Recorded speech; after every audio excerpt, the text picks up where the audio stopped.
கண்ணியத்திற்கும் பெருமதிப்பிற்கும் உரிய எல்லாம் வல்ல ஏக அல்லாஹ்வின் நல்லடியார்களே, அல்லாஹ்வுடைய அளப்பெரும் கருணையினால் சத்திய மார்க்கமாம் இஸ்லாத்தை அதன் அசல் வடிவில் அறிந்து பின்பற்றுவதற்காக இந்த ஜும்மாவுடைய தினத்தில் நாம் எல்லாம் ஒன்று குழுமி இருக்கோம். அளவில்லாத அருளாளனும் நிகரே இல்லாத பேரன்புடையவனும் ஆகிய அல்லாஹ்வுடைய சாந்தியும் கருணையும் அவன் ஈடேற்றமும் நம்முடைய உயிரை விட உன்னதமான உத்தம தூதர் நபிகள் நாயகம் முஹம்மது ரசூலுல்லாஹி ஸல்லல்லாஹு அலைஹி வஸல்லம் அவர்கள் மீதும், யாரையெல்லாம் அவர்கள் சுட்டிக்காட்டி இவர்கள் சுவனவாதிகள் என்கிற அடையாளத்தை வழங்கினார்களோ அத்தகைய சஹாபா பெருமக்கள் மீதும், அவர்கள் போன்ற ஒரு வாழ்வை அல்லாஹ்வுடைய திருப்திக்காகவும் மறுமையில் நாம் பெறக்கூடிய ஈடேற்றத்துக்குமாக வேண்டி செலவு செய்து ஏகத்துவ சிந்தனைகளோடு ஷிர்க் பித்அத் என்கிற இஸ்லாத்திற்கு முரணான எந்த கொள்கைகளையும் சாராமல் அல்லாஹ்வுக்காக வேண்டிய அனைத்தும் என்கிற அடிப்படையில் வாழ்ந்து வரக்கூடிய நம் போன்ற ஏகத்துவ சிந்தனை கொண்ட முஸ்லிம்கள் மீது உண்டாகட்டுமாக என்கிற பிரார்த்தனையோடு இந்த ஜும்மாவுடைய செய்திக்குள் வருவோம். என் அன்பு குறித்தான அருமை சகோதர சகோதரிகளே, இஸ்லாமிய மார்க்கம் கடவுள் கொள்கை என்பதை இந்த உலகத்தில் எந்த மார்க்கமும் தத்துவங்களும் சொல்லாத வகையிலே அதை பிரித்து காட்டி இணைப்பு என்கிற நிழல் கூட அணுவளவிலும் அதிலும் சிறிதான அளவிலும் கூட அல்லாஹ்வை வணங்கக்கூடிய, அவன் மீது தவக்கல் வைக்கக்கூடிய, அவனை சார்ந்திருக்கக்கூடிய விஷயத்தில இருக்கவே கூடாது என்பதை தெளிவாக தீர்க்கமாக சொல்லித் தந்திருக்கிறது. வேறு எந்த மார்க்கத்திலேயும் ஓர் இறைவனை உருப்படியாக சரியாக தொட வேண்டும், வணங்க வேண்டும் என்கிற தத்துவங்கள் சொல்லப்படவே இல்லை என்பது நிதர்சனம்.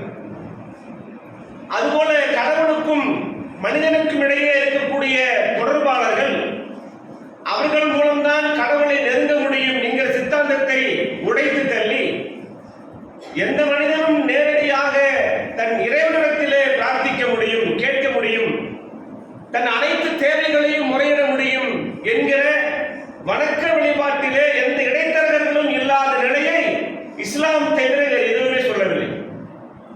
அதுபோல நாம் செய்யக்கூடிய வியாபாரம், தொழில்கள், குடும்ப உறவுகளை தேடிக் கொள்ளக்கூடிய அனைத்திலேயும் இந்த மார்க்கம் சொன்ன இந்த வரையறைக்குள் எதுவுமே வரவில்லை என்பதுதான் இந்த உலகம் அறிந்த உண்மையாக இருந்து கொண்டிருக்கிறது.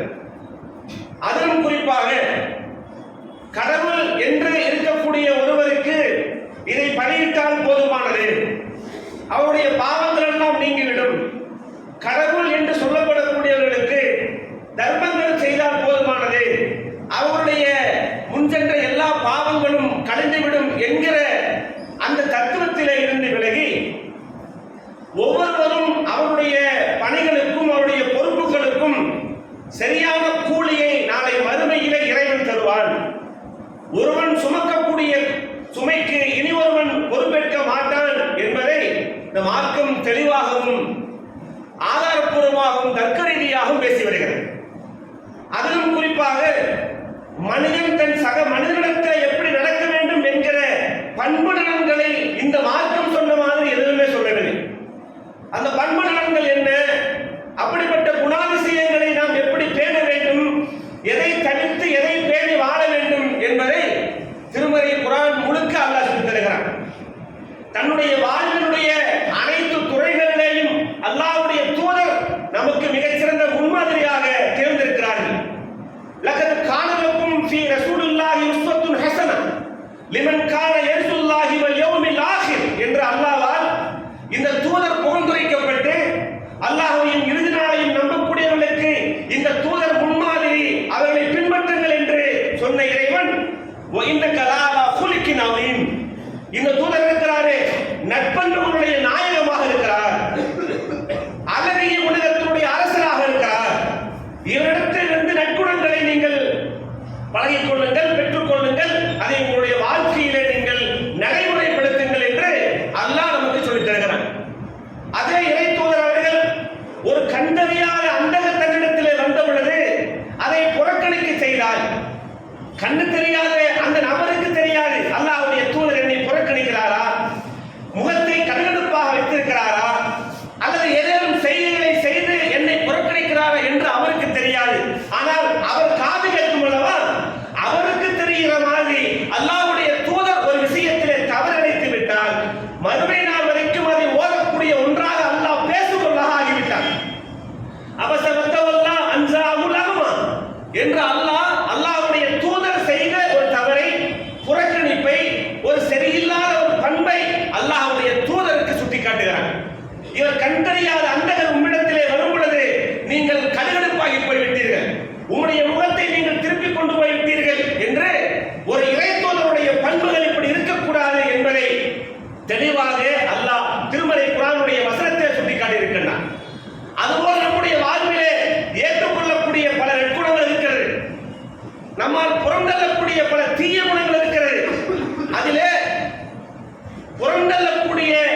அல்லாஹ்வுக்கு கட்டுப்பட்டவனாகத்தான் இருந்தான்.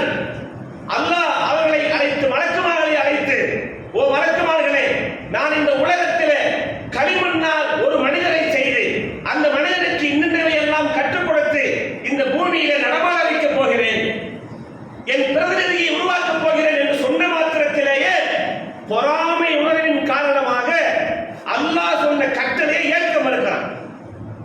அவருக்கு நீங்கள் சாஸ்தாங்கம் செய்யுங்கள், சிறப்பணியுங்கள் என்று சொன்ன மாத்திரத்திலே முதலிலே எதிர்த்த பாவி அந்த செய்தான்.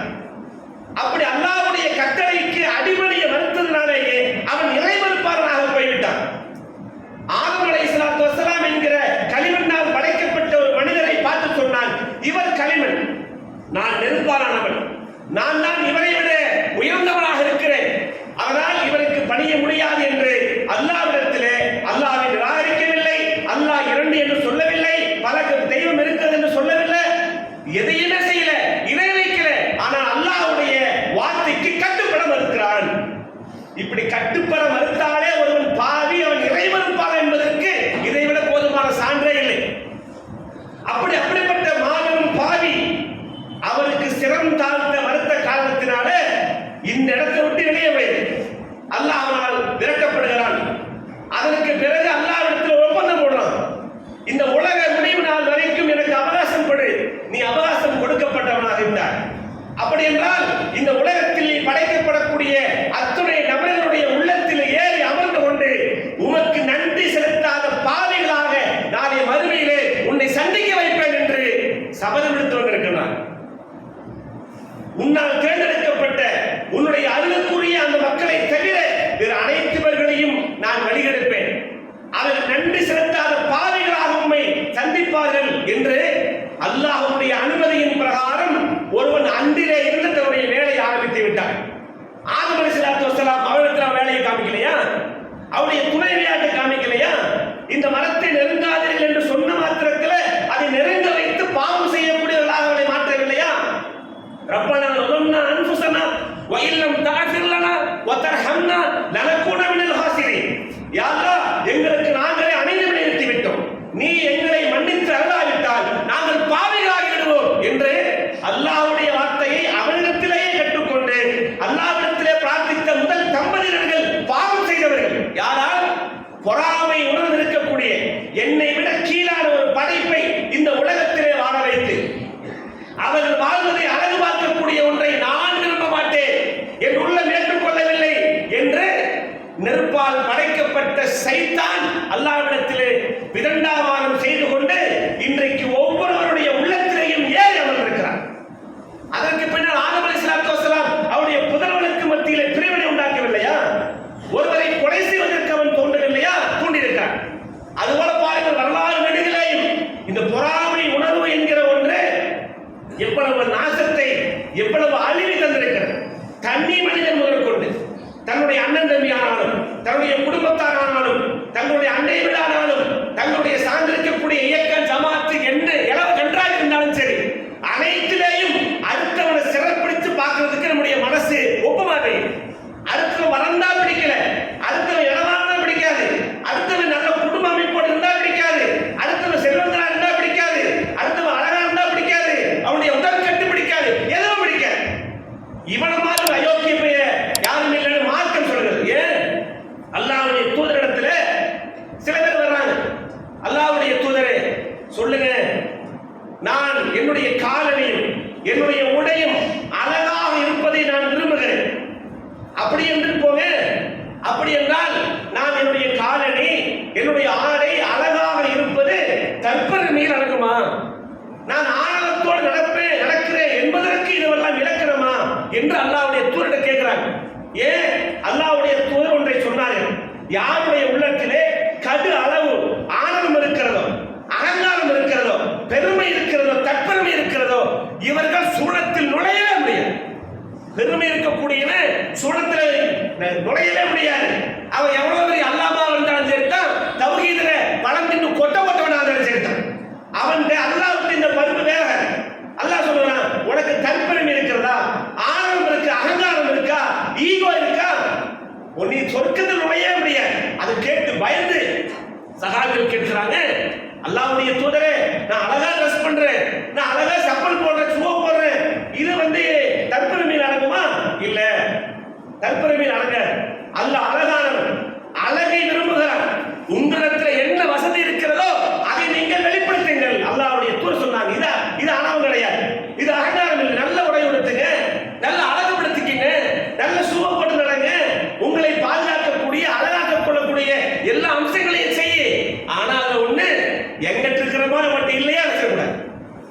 எங்கிட்ட இவ்வளவு இருக்கு, இவ்வளவு சொத்து இருக்கு, இவ்வளவு வசதி இருக்கு, என் வாகனம் இருக்கு, அழகு என் மனைவி இருக்கிறாங்க, என் குடும்பம் பெரிய குடும்பம் எல்லாம் சொல்லலாம்.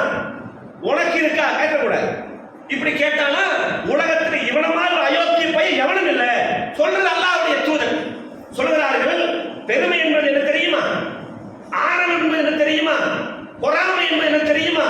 ஈகோ என்கிற தற்புகழ்ச்சி, ஆணவம், அகங்காரம், இப்படி எல்லாத்துக்கும் பேர் ஈகோ. அந்த ஈகோ இருக்கக்கூடிய ஒரு பாவி அப்படி அவன் எப்படி தெரியுமா இருப்பான்? சத்தியத்தை மறுப்பான். சத்தியத்தை சொன்ன அவன் எவன் சொன்னான்னு பார்க்காது, என்ன சொல்லப்படுகிறது என்று பாரு. அப்போ சத்தியத்தை மறுக்கக்கூடியவன் பாவி. அதே போல அடுத்தவனை இழிவாக பார்க்கக்கூடியவன் பாவி.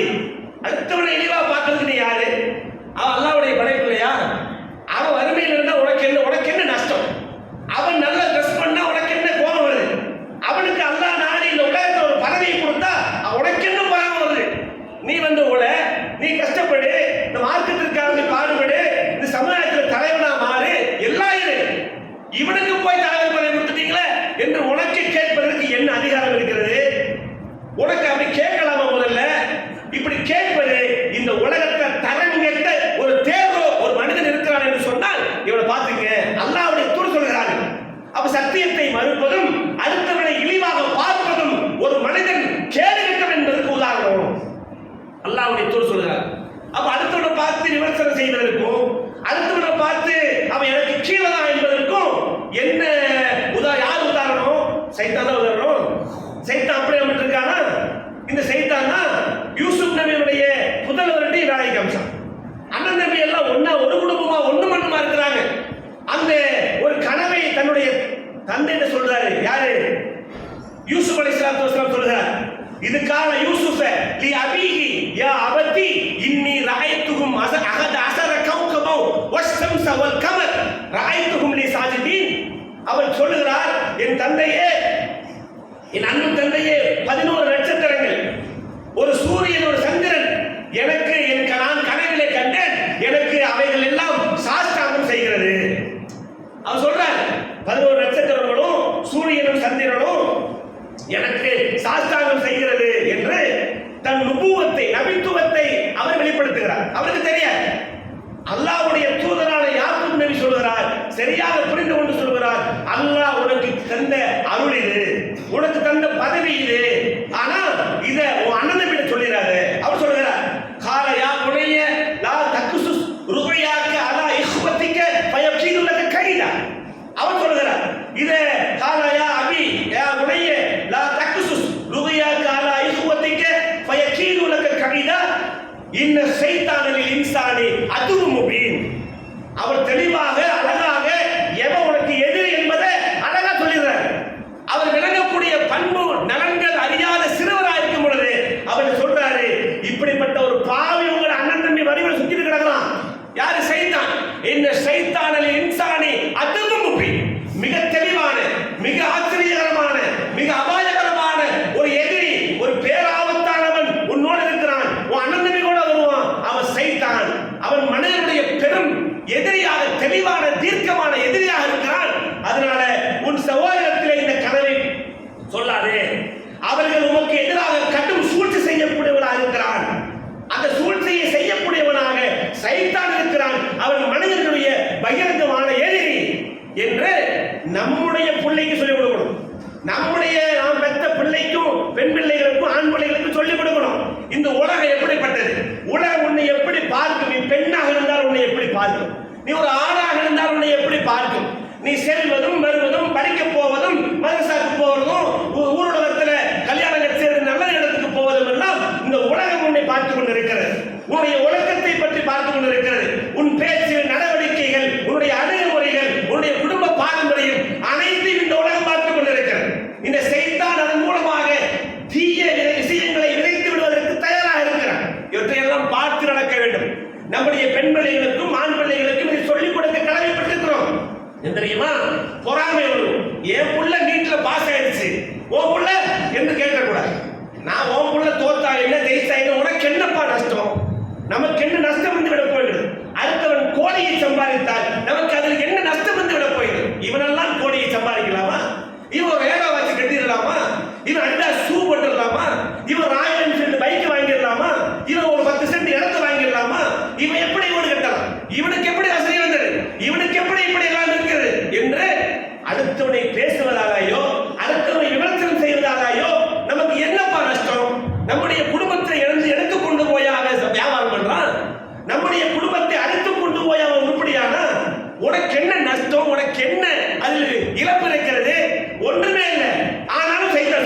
யோசனை செய்ய வைப்பான். இப்படி எல்லாம் நினைச்சுப்பார், இப்படி எல்லாம் செஞ்சுப்பார். ஊரக முறையும் அவன் நல்ல இவனுக்கு பொறுக்காது, அவன் உருப்படி ஆசிரியர் இவனுக்கு பொறுக்காது. இந்த புத்தி சைத்தானுடைய புத்தி. இதுல இருந்து தவிர்த்து கொள்ள வேண்டும் என்பதை இந்த மார்க்கம் சொல்லித் தருகிறது. அதனால தான் அல்லாஹ்வுடைய தூதர் நபிகள் நாயகம் ஸல்லல்லாஹு அலைஹி வஸல்லம் அவங்க நிறைய விஷயங்களை எடுத்து சொன்னாலும் கூட அங்கு வாழக்கூடிய தற்போதைக்கு வாழக்கூடிய மக்களால் கூட பல பேருக்கு மத்தியில் இப்படிப்பட்ட விஷம பிரச்சாரம், இந்த பொறாமை உணர்வின் காரணமாக ஏற்பட்ட பல தாவாக்கள் எல்லாம் இஸ்லாமிய மார்க்கத்திற்கு ஒரு சமுதாயம் வருவதையே தடுக்கிறது. எப்படி? அல்லாஹ்வுடைய தூதர் இவர் என்பதை தெள்ள தெளிவாக அல்லாஹ் சொல்லும்போது தான் பெற்ற மக்களை அறிவதை போன்று இந்த தூதரை யூதர்கள் அறிவார்கள். தான் பெற்ற மக்கள் ஒன்று அறிய மாட்டானா?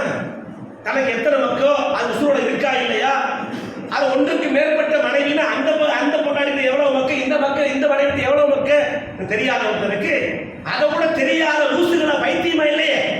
அப்ப தான் பெற்ற மக்களை அறிவதை போன்று உள்ளங்கை நெல்லிக்கணி உள்ளத்துல வச்சுக்கிட்டு உள்ளங்கையில ஒரு பொருள் வச்ச தெரியாதா?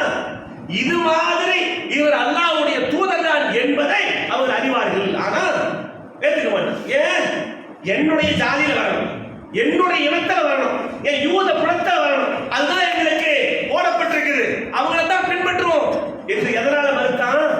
ஒரு போயும் ஒரு அரபி வம்சத்துல அடிமை கோத்திரத்துல பாலைவனத்துல ஒரு அடிமைகளாக இருக்கக்கூடிய அந்த பகுதியில யாரோ ஒருவர் அந்த பாலைவனத்துல நாட்டம் பிடித்த அந்த ஒட்டகத்தினுடைய தொழுவத்தில் இருக்கக்கூடிய வாழக்கூடிய இந்த ஒரு பகுதி மக்களுக்கு இருந்தால் தூதர் வரணும் நினைச்சான். யார் நினைச்சா? ஒரு தாய் மக்கள் இருந்து வந்தவன் இப்ராஹிம் அலைஹிஸ்ஸலாத்து வஸலாம் அவர்கிட்ட இருந்து நபி இஸ்ஹாக் மூலமாக பிரிந்த ஒரு மிகப்பெரிய சமுதாயம் என்னுடைய தூதர் மதீனாவிலே வருவார் என்பதற்காக வேண்டி அங்கே உலகம் பூரா இருக்கக்கூடிய யூதர்கள் எல்லாம் அங்கே குடி வந்தாங்க. அவருடைய மிகப்பெரிய அஜெண்டாக்கள் ஒன்று அது வேற. மதீனாவை கைப்பற்றி மதீனாவில் ஆட்சி செய்து அதிலே எங்களுடைய தூதர் எப்பவாவது ஒருத்தர் வருவார் என்று இன்று வரைக்கும் நம்பக்கூடிய அயோக்கியர் அவர்கள். அல்லாஹ்வுடைய தூதர் வந்த மாத்திரத்துல நம்மள ஏன் இப்படி அழுக்கு பிடிச்சு பாண்டையா இருக்கக்கூடிய இப்படி பஞ்சை பண்டாரிகளுக்கு மத்தியிலே ஒரு தூதர் வருவார், யாரும் எங்க இடத்துல இருந்து வரணும் என்பதில் பொறாமை உண்டார். அல்லாஹ் இவர்களை குறித்து பல வசனங்களை சொல்றான். திருமறை குர்ஆன்ல பொறாமை என்று போட்டு தொலாவி பார்த்தானா ஒரு 10-15 வசனங்கள் வரலாம். அப்படி வரக்கூடிய வசனங்கள்ல ஆரம்பத்தில் இந்த மனிதர்கள் ஒரே குழுவாக தான் இருந்தாங்க. அவருக்கு மத்தியிலே கருத்து வேறுபாடு வரும் பொழுது நபிமார்கள் அனுப்பப்படுவாங்க. நபிமார்கள் தங்களுடைய அந்த சத்தியத்தை மக்கள் மத்தியிலே சொல்லும் பொழுது அதிலே ஒரு பிரிவினர்கள் தங்களுக்கு உள்ள ஏற்பட்ட பொறாமையின் காரணமாக மக்கள் மத்தியில் முதலாக பிரிவினை ஏற்பட்டது. அப்ப மக்கள் மத்தியில் ஒற்றுமை இல்லாம போறதுக்கு ஒற்றுமை சொன்னாலும் கூட உலகமுடைய நாள் வரைக்கும் ஒற்றுமை வராது போல இருக்கு. அப்படி ஒற்றுமையே வராமல் போகிறதுக்கு காரணம் பொறாமை. ஒருத்தரை ஏத்துக்க முடியாத மனசு ஏத்துக்காது. இவெல்லாம் எப்படி நல்லா இருக்கலாம், இவெல்லாம் எப்படி தீர்ப்பு சொல்லலாம் என்கிற அடிப்படையில் உள்ளம் ஏத்துக்காத அடிப்படையில் தான் எந்த நிறைய தூதர்கள் அனுப்பப்பட்டாலும் கூட அந்த சமுதாயத்திலிருந்து பிரிவினை தோன்றியது. அல்லாஹ் சொல்றான் 10க்கும் மேற்பட்ட வசனங்கள். அல்லாஹ் இன்னொரு வசனம் சொல்றான், ஒரு அல்லாஹ் தான் தேர்ந்தெடுத்துக் கொண்ட தன் நாடிய தன் அடியார்களிலே தான் விரும்பக்கூடியவர்களுக்கு அருளை அளித்ததன் காரணமாக, ஆட்சி பொறுப்புகளை அளித்ததன் காரணமாக, தங்களுடைய பொறாமையின் காரணமாக அவர் பிளவுபட்டார்கள். இந்த கருத்தில் தான் ஏக வசனங்களும் அல்லாஹ் திருமறை குர்ஆனில் சொல்லப்படுகிறது. தான் ஒரு அடியாரை தேர்ந்தெடுக்கிறான், அவர்களுக்கு அந்த ஆட்சி பொறுப்பை வழங்குகிறான், நுபுவத்தை வழங்குகிறான், மக்கள் மத்தியிலே தலைவர்களாக வாழ வைக்கிறான்.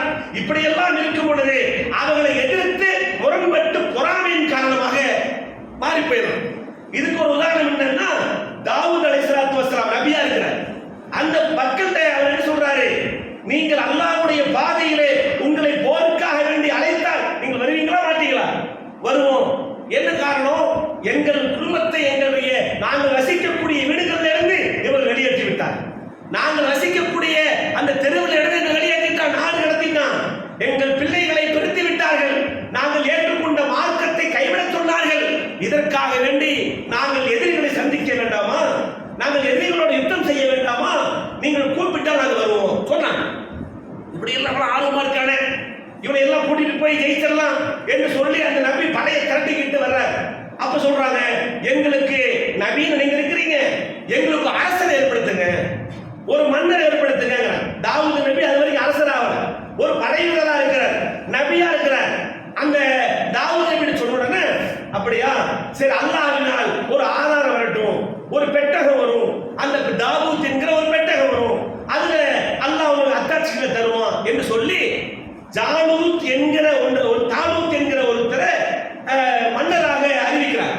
இவர் தாவூத், அவர் தாலூத். தாலூத் என்பவரை அல்லாஹ் உங்களுக்கு மன்னராக அறிவிச்சுட்டான். இவர் தான் நம்ம எல்லோரையும் வழி நடத்துவாரு, போர்க்களத்தில் ஆட்சி செல்வாரு, அவருக்கு கீழே நாமெல்லாம் இருக்கணும். யாரு? ஒரு நபி கூட, ஒரு நபியே அந்த மன்னர் கூட தான் இருக்கணும் என்று அல்லாஹ் விதை ஏற்படுத்த சொன்னோன்னு இந்த மக்களை பார்க்கறான். இவர் ஏழையாச்சே, இவருக்கு செல்வமே இல்லையே, இவர் நம்மோட ஒரு அடிமையா இருக்கிறாரு, இவருடைய மன்னர் என்று அல்லாஹ் இவர் ஏத்துக்க சொன்னா அது எப்படி ஏத்துக்கிறது? நாங்க இருக்கணும். எப்படி இந்த சமுதாயத்தில் நாங்க தான் லீடர், நான் தான் உயர் சாதி, நான் தான் மேலேயே இருக்கணும், என்ன கால கணினி குடிக்கணும் என்று இன்றைக்கு சமுதாயத்தில் பல பிரிவு இருக்கிறாங்களே. ஆனா முஸ்லிம்கள் இருக்கிறாங்க, மரக்காயிருமா, லப்பையுமா, ராவுத்திருப்பாங்க, இவங்களுக்கெல்லாம் வேலை இந்த வம்சம்பாங்க, உருது பேசுறவங்க நாங்க தான் பெரிய ஜாதிப்பாங்க, மலையாளிகள்லாம் நாங்க அல்லாவுடைய தூதருக்கு அடுத்து விட்டு பிள்ளைப்பாங்க. இப்படி எல்லா மொழி பேசக்கூடியவங்கள்ல இந்த இந்தியாவில் இருக்கக்கூடிய பல முஸ்லிம்கள்ட்ட இந்த முத்தி இருக்கு.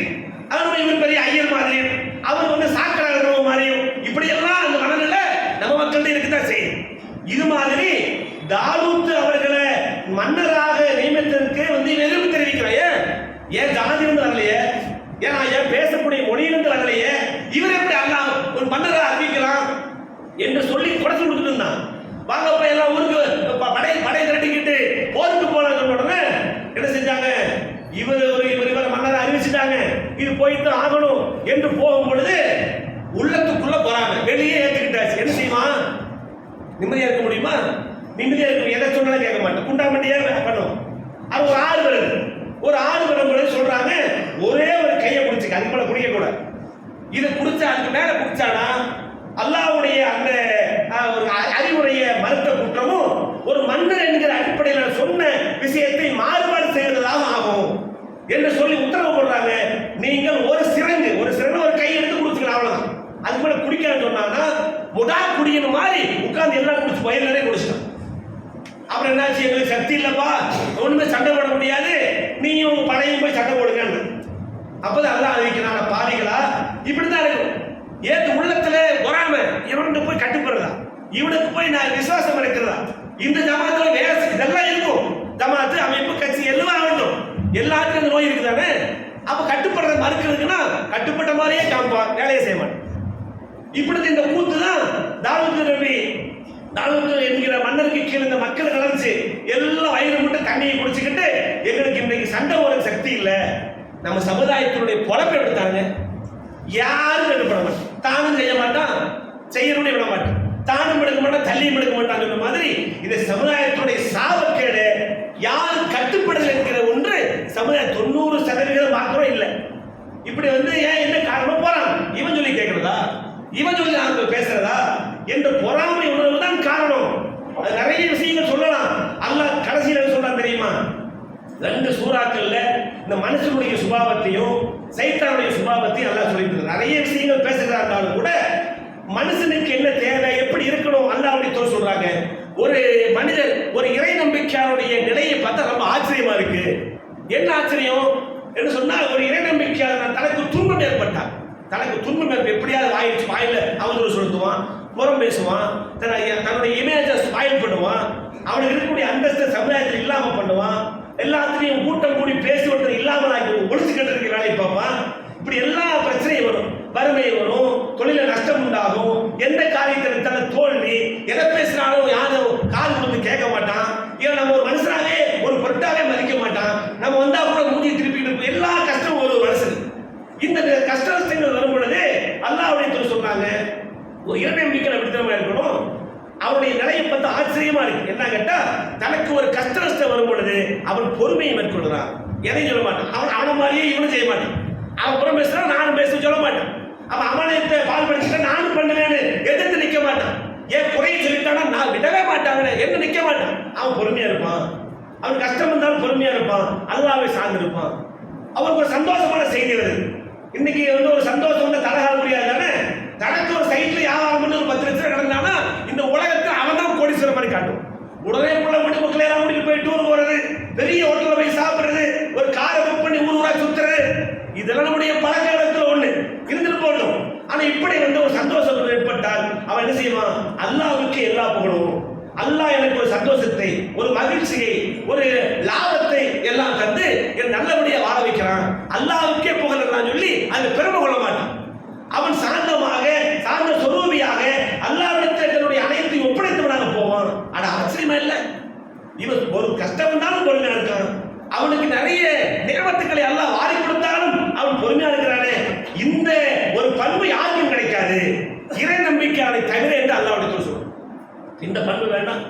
நிறைய பேர் பாக்குறேங்க, பொறாமைன்னு ஒண்ணு உள்ள வந்துட்டானா சட்டம் செய்ய மாட்டாங்க. நட்புணர்வு அல்லாஹ்வுடைய சொல்லி சொன்னாங்க. ஒருத்தர் பார்த்த சிரி, நம்ம அதுக்காண்டி பல்லாவிடையே காமிச்சுக்கிட்டே நடக்கணும்னு சொல்லல, அது லூசுன்றவானு. ஒருத்தர் பார்த்தா புன்முறுவல் சரி, அப்படியே நரச்ச மாதிரியே போயிடுது. என்னங்க ஒரு பண்பு, இறை நம்பிக்கையுடைய பண்பா? யார்கிட்ட படிச்சு? அல்லாஹ்வுடைய தூதர் ஒருவரை பார்த்தால் புன்முறுவல் செய்வார்கள். அதற்கு அல்லாஹ் சதக்காவுடைய நன்மை தான். ஒருத்தர் கையை கொடுத்தா அவர் கையை விளக்காத வரைக்கும் அல்லாஹ்வுடைய தூதர் அவருடைய கையை விடமாட்டாங்க. ஒருவரை நேரிட்டு நேர் பார்த்து பேசினால் அல்லாஹ்வுடைய தூதருடைய பார்வை அடுத்த மனிதனுடைய பார்வைக்கு போகாது. இங்க நம்ம என்ன செய்வோம்? ஓ அதே ரப்பமா இருக்கு, என்னை காப்பாற்று என்று அடுத்தவங்க சொல்லிடும். அடுத்தவனுக்கு எப்படி எல்லாம் சிக்னல் கொடுக்க முடியுமோ, என்ன காப்பாற்றுறா என்று சிக்கிட்டேன் என்ற அளவில் பேச முடியுமோ எல்லாத்தையும் பேசும். நம்ம நடக்குதா இல்லையா? நவஞ்சில கையை வச்சு சொல்லுங்க பார்ப்போம். யாரை புறக்கணிக்கிறோம், யார்கிட்ட நான் தானா போறோம் என்று உள்ளதான் காரணம். ஒருத்தரை மோசமாக சித்தரிச்சானா அவன் காலத்துக்கு ஒரு நல்லவனா முடியாது. அவன் எவ்வளவு அமல் செஞ்சாலும், எவ்வளவு தொழுதாலும், அவனுக்கு எவ்வளவு உதவி செஞ்சாலும் ஒரு மனிதனை பற்றிய சித்திரத்தை தவறானவன், இவன் வில்லன் என்று நம்முடைய மனசுல பதிச்சிட்டானா காலத்துக்கு அவன் என்ன செஞ்சால் நல்லவனா முடியாது. அதே போல ஒருவனை உயிருக்குயிராக நேசித்துக் கொண்டு அவன் என்ன பாவத்தை செஞ்சாலும் அவன் அவனுடைய நிலையிலிருந்து மாற்றிக்கொள்ளவே மாட்டான். இந்த பண்பு இருக்கவே கூடாது.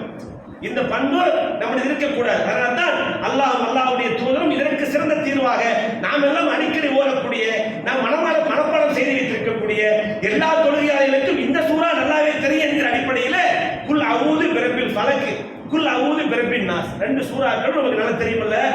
அந்த சூறாக்கள்ல அல்லாஹ் என்ன சொல்ல வர்றான்? குல் அஊது பிரபில் ஃபலக் மின் ஷர்ரி மா ஹலக் வ மின் ஷர்ரி காசிகின் இதா வகப் வ மின் ஷர்ரின் நஃபாசாத்தி ஃபில் உகத் வ மின் ஷர்ரி ஹாசிதின் இதா ஹஸத் வ மின் ஷர்ரி ஹாசிதின் இதா ஹஸத். அல்லாஹ் சொல்கிறான், குல் அஊது பிரபில் ஃபலக். இந்த உலகத்தை படைத்தவனே அவன் அல்லாஹ்வை நம்ம கூப்பிடுறோம். இதெல்லாம் விட்டு எனக்கு பாதுகாப்பு கொடு, உன்னிடத்தில் பாதுகாப்பு தேடுகிறேன் என்று சொல்லி அல்லாஹ் நீ படைத்தவற்றின் தீங்கை விட்டு எனக்கு பாதுகாப்பு கொடு. அதிகாலையினுடைய இறைவனே, இந்த உலகத்தை படைத்தவனே, உன்னிடத்தில் நான் பாதுகாப்பு தேடுகிறேன். எதெல்லாம் விட்டு பாதுகாவடு? நீ படைத்தவற்றின் தீங்கை விட்டு பாதுகாப்பு தேடுகிறேன். இரவினுடைய இரவு பலரும் பொழுது அந்த இரவின் மூலமாக வரக்கூடிய தீங்கை விட்டு உன்னிடத்தில் பாதுகாப்பு தேடுகிறேன் என்று சொல்லி அல்லாஹ்விடத்தில் நம்ம என்ன சொல்றோம்? அதாவது மனிதனுடைய உள்ளத்திலே தீய எண்ணத்தை போடக்கூடியவனுடைய அந்த தீங்கை விட்டு உன்னிடத்தில் பாதுகாப்பு தேடுகிறேன். இந்த சூறாக்கு இவ்வளவு விஷயம் இருக்கு. இந்த அர்த்தமே தெரியாம ஒவ்வொரு ரக்காத்திலும் ஓதுறோம். கடைசியில் சொல்றான், வபின் ஷர்ரி ஹாசிதின் இதா ஹஸத். அல்லாஹ் பொறாமைப்படுகிறானே, அந்த பொறாமை படக்கூடியவன் பொறாமை படும் பொழுது அவனிடத்திலே இருந்து எனக்கு எதிராக எந்த தீங்கை அவன் நாடுகிறானோ அதை விட்டு எனக்கு பாதுகாப்பு. இந்த அர்த்தம் தெரிஞ்சு யாருங்க ஓதும்? ஒண்ணு கிடையாது. நமக்கு 3 சூறா தான். அதாவது இன்னைக்கு 50 வயசு 60 வயசான மக்கள்கிட்ட ஒரு மகத்துவ தொழுகை சொன்னா குல்வல்லாஹு குல்லுஹு ஃபஜ்ர் தொழுகை குல்வல்லாஹு குல்லுஹு. ஏங்க இதுதான் 3 தான், அவ்வளவுதான். இந்த சூறா தெரிஞ்சவங்களே அர்த்தத்தை தெரிய மாட்டேங்கிறாங்க, அதை படித்து அல்லாஹ்விடம் கேட்க மாட்டேங்கிறாங்க. ஆக வரக்கூடிய காலத்துல பொறாமை என்பது மனித தன்மை இல்லாத செயல், மனிதனுடைய அந்த நேசத்தை அழிக்கக்கூடிய செயல், ஒருவனுக்கு எதிராக பாவத்தை தீமையை தூண்டக்கூடிய செயல், ஒருவனை நாசமாக்கக்கூடிய செயல், அவனுடைய ஈமானையும் ஜாமானையும் சேர்த்து காலி பண்ணக்கூடிய அமலாக இந்த பொறாமை என்கிற சைத்தானிய அந்த புத்தி நம்மிடத்தில் இருந்தால் அதை விட்டும் பாதுகாக்கக்கூடிய ஒரு ஆயுதத்தை அல்லாஹ் நமக்கு நமக்கு தந்திருக்கிறான், அவனுக்கு தவக்கல் வைப்போம், அவனுக்கு பிரார்த்திப்போம். இந்த புத்தி சைத்தானுடைய புத்தியை விட்டும் நம்மை அறவே நீங்கிக் கொள்ளக்கூடிய அம்சங்களோடு இந்த உலகத்திலே தௌஹீத் சிந்தனையோடு வாழ்வோம் என்று சொல்லி வாழ்ந்த